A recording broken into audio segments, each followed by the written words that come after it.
Ẹ kú dédé àsìkò yìí, èyí làwọn ìròyìn tó jẹyọ nínú ìwé ìròyìn TheMatrix lónìí ọjọ́ Ìṣẹ́gun Tuesday ọjọ́ kẹwàá oṣù kẹfà ọdún 2025.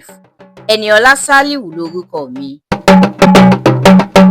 Àjọ Sẹ́rápù àti Fẹ́mi Fálànà ti sọ fún Ààrẹ Tinubu láti pe mínísítà fún olú ìlú orílẹ̀-èdè yìí ìyẹn Nyesom Wike ṣàkíyèsí lórí ìpinnu àti ìgbésẹ̀ rẹ̀ láti ti àwọn ilé-iṣẹ́ ilẹ̀ òkèèrè bíi 24 tó wà ní ìlú Àbújá pa nítorí pé wọ́n jẹ owó ilẹ̀ tí wọ́n ń gbé ilé-iṣẹ́ wọn kalẹ̀ sí. Fálànà ní kí Wike ṣọ́ra fún àwọn àṣẹ tí kò ní ìtumọ̀ tó ń pa ní ìlú Àbújá torí àwọn ilé-iṣẹ́ ilẹ̀ òkèèrè yìí kò ṣeé gbójú agan sí. Àjọ Sẹ́rápù ní Ààrẹ Tinubu gbọ́dọ̀ dá Wike lọ́wọ́ kọ́. Olùdíje dupò ààrẹ lábẹ́ àsíá ẹgbẹ́ òṣèlú Labour lọ́dún 2023 ìyẹn Peter Obi ti fìdí ẹ̀ múlẹ̀ pé òun fi ara mọ́ yíyọ tí Ààrẹ Tinubu yọ owó ìrànwọ́ orí epo bẹtiróòlù. Ó ní bẹ́ẹ̀ gẹ́gẹ́ lòun náà kò bá ṣe tí òun bá wọlé gẹ́gẹ́ bí ààrẹ nígbà náà. Ó ní ọ̀nà tí ààrẹ gbà kéde rẹ̀ àti bí wọ́n ṣe ṣe àgbékalẹ̀ rẹ̀ ló kù díẹ̀ káàtó. Ilé-iṣẹ́ NNPC ti pariwo síta lórí bí àwọn ènìyàn àtàwọn ilé-iṣẹ́ kan ṣe ń bọ́ síta tí wọ́n sì ń fi orúkọ ilé-iṣẹ́ náà lu àwọn ènìyàn ní jìbìtì. Ó rọ àwọn ọmọ Nàìjíríà àtàwọn olùdókòòwò nílẹ̀ òkèèrè láti joyè ojú lalákọ̀ọ́fín ṣọ́rí.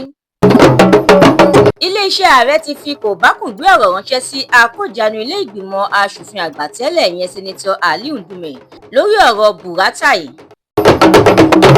Akọ̀wé ìjọba àpapọ̀ tẹ́lẹ̀ lórílẹ̀‐èdè yìí ìyẹn Olóyè Olúfálàyé ti pè fún ìdásílẹ̀ ọlọ́pàá ìpínlẹ̀ ní kíákíá torí ó ti wà nínú àkọsílẹ̀ àti inú ìwé òfin orílẹ̀‐èdè yìí tipẹ́tipẹ́. Mínísítà fún ọ̀rọ̀ iṣẹ́ ìyẹn Sẹ́nẹ́tọ̀ David Umahi ti fìdí ẹ̀ múlẹ̀ gbangba-gbàgbà pé títí láé lòun yóò máa jẹ́ olóòótọ́ sí Ààrẹ Tinubu. Ó ní lẹ́yìn Ọlọ́run Ààrẹ Tinubu ló kàn.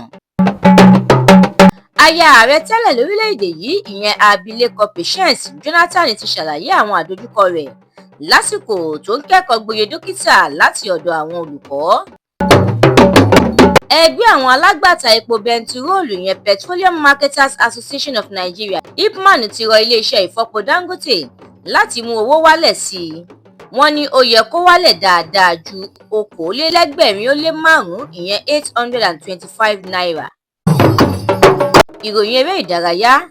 Àjọ tó ń ṣàmójútó eré bọ́ọ̀lù aláfẹsẹ̀gbá ìyẹn Nigeria Football Federation NFF ti buwọ́lu ìdíje ife ẹ̀yẹ lórúkọ olóògbé Sam Okparaji fún àwọn ilé ẹ̀kọ́ sẹ́kọ́ndírì jákèjádò orílẹ̀-èdè yìí lẹ́yìn ọdún 36 tó ti jáde láyé.